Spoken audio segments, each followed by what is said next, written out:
Please welcome Stephen Dunbar-Johnson, President, International, The New York Times Company.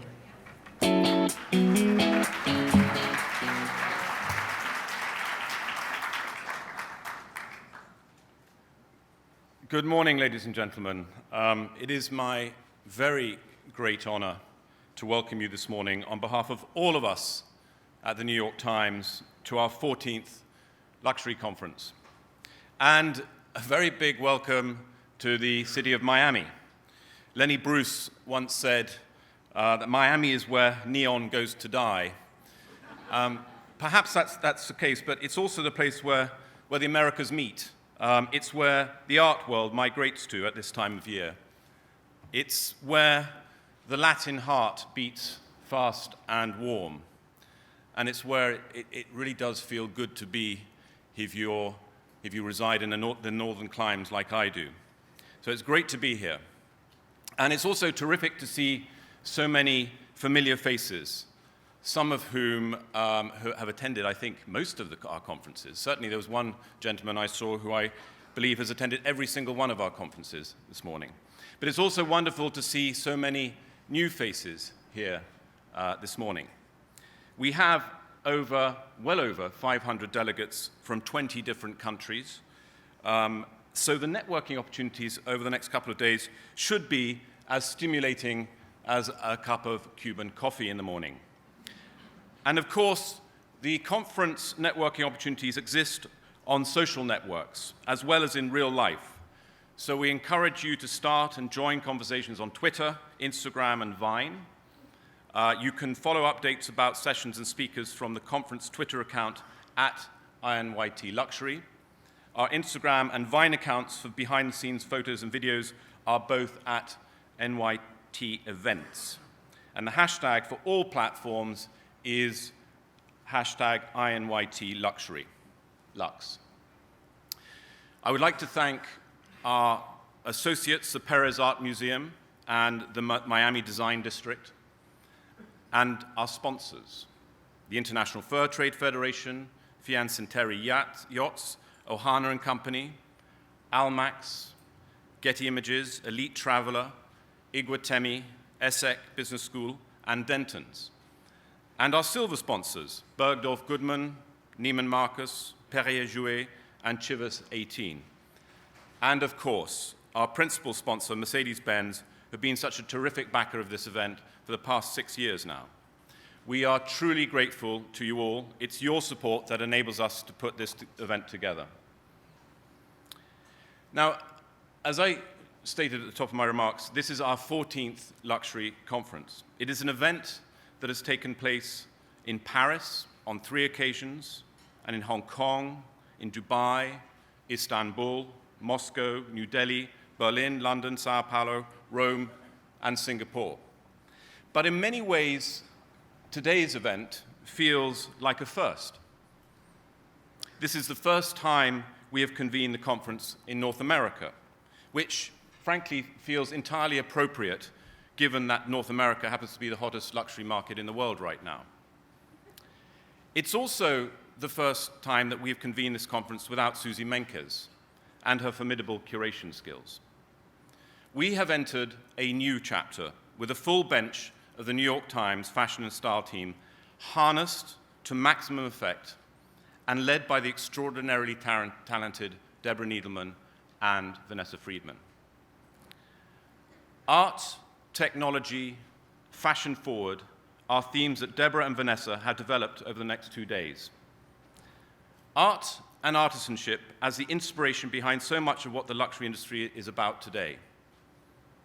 Technology as a driving force that is unleashing creative potential in ways that we could hardly have imagined just a couple of years ago. And forward, because how the luxury sector advances and how it does so in a sustainable and ethical way should concern us all. The rigorously impartial coverage of fashion and luxury by the New York Times is the envy of the world. And Deborah and Vanessa's vision of what this conference should convey is fresher than the sashimi on Miami Beach. It's full of energy, originality, and relevance, proving that they too are innovators, trend spotters, trend starters, even trend starters. All to say that they have their finger on the pulse, and they are, in a word, or two words perhaps, very cool. Since Deborah took over as editor of T, it has seen remarkable growth. In her first year, paging was up by 5%, and this year's pages are up by a further 9%, at a time when most of its core competitors have seen declines. The recent 10th anniversary edition of T saw paging reach record levels, up by 46%. The success of T has not come as a surprise to anybody that knows Deborah and has seen her work editing Domino and the Wall Street Journal magazine before she took the helm at T. Success, I believe, usually comes from talent, willpower, and hard work in equal measure. Deborah has all of these in abundance. Vanessa joined the Times as fashion director and chief fashion critic in the spring of this year, having worked at the FT for about a decade. She has made an instant impact, bringing her sharp writing style, her clear perspective, and her passion for not just describing a new look, but also understanding what it means. I think this gift was really beautifully illustrated in her first piece for the Times, when she wrote about the then recently elected Indian Prime Minister Narendra Modi and his use of clothing, or the Modi kurta to be precise, as a communication device. It was really a wonderful piece of writing, and she has continued in that vein ever since, as was illustrated just last week in her piece, Reimagining Islamic Fashion, which again was a terrific piece of writing. It's truly impressive to see how Vanessa has produced great, powerful, and insightful fashion journalism across all of our platforms since she joined. All of this to say, ladies and gentlemen, that we are in extremely talented hands to guide us through the next couple of days. So please give a very warm welcome to Deborah Needleman and Vanessa Friedman. Thank you.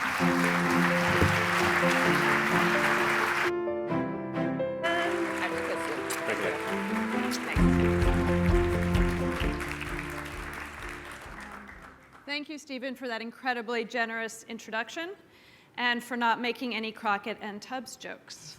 You will see there are no pastels here. Although on that subject, I would like to point out that Deborah and I did not, in fact, coordinate our outfits this morning. But we are clearly on the same page. Thank you, Stephen, for that introduction. I feel like it's obviously only in the context of the New York Times that Vanessa and I would be considered cool. I'm always cool. All right. But we want to thank all of you for leaving snow and office for 2 days of inspiration, information, and what we hope will be great fun. The delegates at this conference are an exceedingly talented and accomplished bunch. And so we're really counting on you to be part of this conversation, online, offline, during the talks themselves. So whatever the opposite of pipe down is, pipe up, we want you to pipe up. And of course, we've got to thank the truly extraordinary cast of speakers who have come to share their wisdom with us over the next 2 days. The assumption that Vanessa and I have been working with in planning this conference is that each of us longs to be as excellent as possible in the work we do, which means having our curiosities piqued, our outlooks broadened, and sometimes our assumptions challenged. The luxury industry is indeed at a crossroads. Increasingly, the boundaries between disciplines like art, technology, ecology, politics are beginning to blur more and more. And this affords the luxury industry great challenges and great opportunities.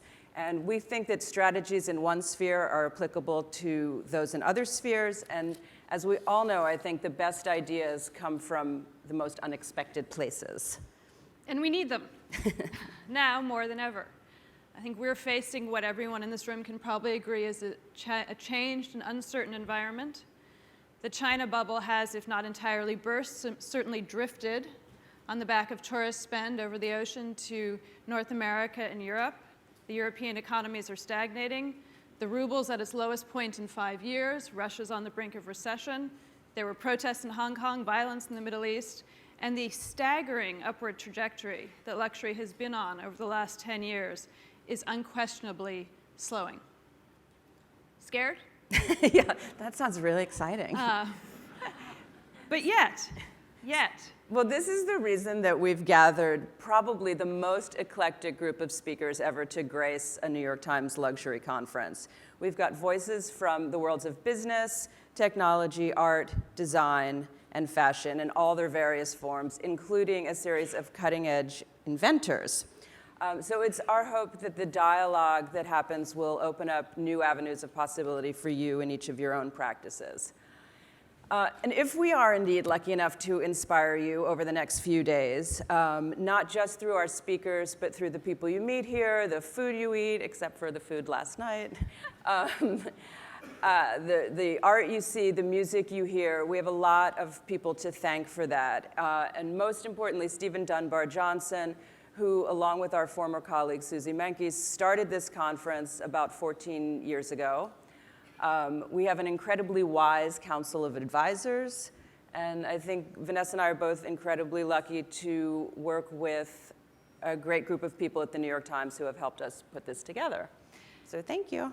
and to start us off, we are thrilled to introduce a man who has never been scared about thinking out of his 24-carat square, I should say, because he's an investor. Someone who has extended the reach of his luxury brands into the worlds of film, photography, music, technology, the chief executive of Kering, owner of, I think I can do this, Gucci, Bottega Veneta, Balenciaga, Stella McCartney, Alexander McQueen, Paul Milano, Thomas Meyer, Christopher Kane, Sergio Rossi, Keeleen, Gerard Perregaux, Puma Tritoren, Volcom, and most recently Ulysses Nardin. Louise, if I've missed something, I'm sorry. That's super Ladies impressive. and gentlemen, François-Henri Pinault.